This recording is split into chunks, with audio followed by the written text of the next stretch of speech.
Morning friends, চৈতিস কিচেনে সবাইকে স্বাগত। আশা করি সবাই খুব ভালো আছেন আর আমরাও খুব ভালো আছি। তো চলুন আজকের ভিডিওটার সাথে থাকুন, আশা করি আপনাদের খুবই ভালো লাগবে। আর এই যে সকাল সকাল এক প্লেট চাউমিন নিয়ে বসে পড়েছি, আর এর মধ্যে কয়েক টুকরো পাস্তাও রয়েছে, কারণ এটা আগের দিন করা হয়েছিল তো সেটা চাউমিনের মধ্যে মিশিয়ে দেওয়া হয়েছে। আর এই যে আয়ুষীয় বাটিতে একটু চাউমিন নিয়ে বসে পড়েছে। মাম্মা ভালো লাগছে চাউমিন? যা পড়েই তো গেল সব, তুলে খাও ঠিক করে।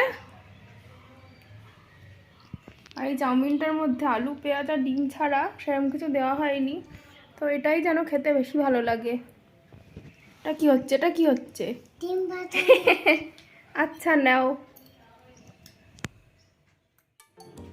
আর আজকে এঁচোড় চিংড়ি রান্না হবে, তার জন্য এঁচোড় কেটে নেওয়া হয়েছে। রয়েছে আলু পেঁয়াজ আদা লঙ্কা রসুন আর টমেটো।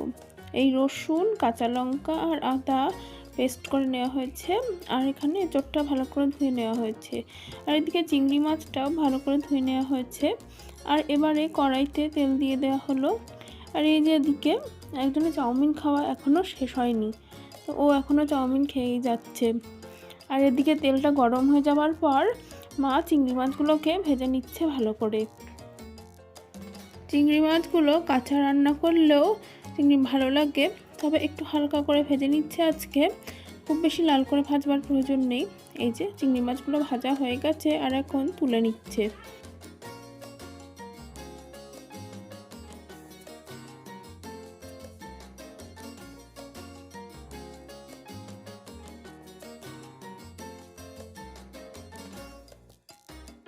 সব চিংড়ি মাছগুলো তুলে নেবার পর এখন তেলের মধ্যে গোটা জিরে ফোড়ন দিয়ে দেওয়া হলো। আর যেহেতু চিংড়ি মাছ ভাজা হয়েছে সেই জন্য তেলটা একটু জল হয়ে গেছিলো। আর এবারে ফোড়নটা রেডি হয়ে যাওয়ার পর কেটে রাখা এঁচোড়গুলো দিয়ে দিল, আর একই সাথে কেটে রাখা আলুটাও দিয়ে দিল। আর এবার সমস্ত কিছু ভালোভাবে ভেজে নিতে হবে। এঁচোড়টা মনে হয় ভাজতে হবে যাতে এঁচোড়টা ভাজতেই সেদ্ধ হয়ে যায়। এঁচোড় আলুটা ভাজা হয়ে গেলে এখন এই টমেটোটা দিয়ে আর প্রয়োজন মতন হলুদটা দিয়ে দিচ্ছে। আর একই সাথে মশলা জিরে ধনের গুঁড়ো ওই রসুন আদা কাঁচা লঙ্কা বাটাটাও দিয়ে দিচ্ছে। আমি বলতে ভুলে গেছিলাম, এই বাটাটার মধ্যে পেঁয়াজগুলো একবারে বাটা হয়ে গেছে। আর এবারে অল্প জল দিয়ে সমস্ত মশলাটা ভালো করে কষিয়ে নিচ্ছে। সমস্ত রকম মশলা দিয়ে খুব ভালোভাবে কষাতে হবে, যাতে কষাতেই এঁচোড় আর আলু ভালোভাবে সেদ্ধ হয়ে যায়। কারণ এঁচোড়টা যেহেতু প্রেসার কুকারে সেদ্ধ করে নেওয়া হয়নি, তো সেই জন্য খুব ভালোভাবে কষাতে হবে। তবে আমার মনে হয় এঁচোড় প্রেসার কুকারে সেদ্ধ করার থেকে নর্মাল কড়াইতে দিয়ে ভালোভাবে কষিয়ে রান্না করার সময় যে টেস্টটা হয়, তা প্রেসার কুকারে দিয়ে সেদ্ধ করার সময় সেই টেস্টটা যেন আসে না। আর এদিকে দেখুন মশলাটা বেশ ভালোভাবে কষানো হয়ে গেছে।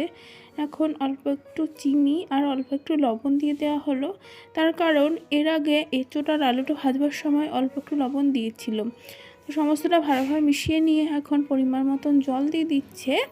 আর জল দিয়ে তারপরে ভালোভাবে ফুটিয়ে নিতে হবে। নিচে একসাথে তখন এঁচোড় খাওয়া মানে সেদিন একটা। আজকের এঁচোড় চিংড়ি একদম রেডি, ফুটে খুব সুন্দরভাবে ঘন হয়ে গেছে। আর এখন একটু গরম মশলা ছড়িয়ে তারপরে নামিয়ে নেব।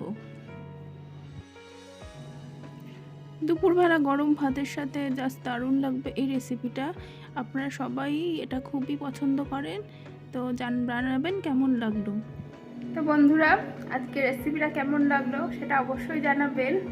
আর ভিডিওটা যদি ভালো লেগে থাকে তাহলে অবশ্যই ভিডিওতে লাইক দেবেন, কমেন্ট করবেন।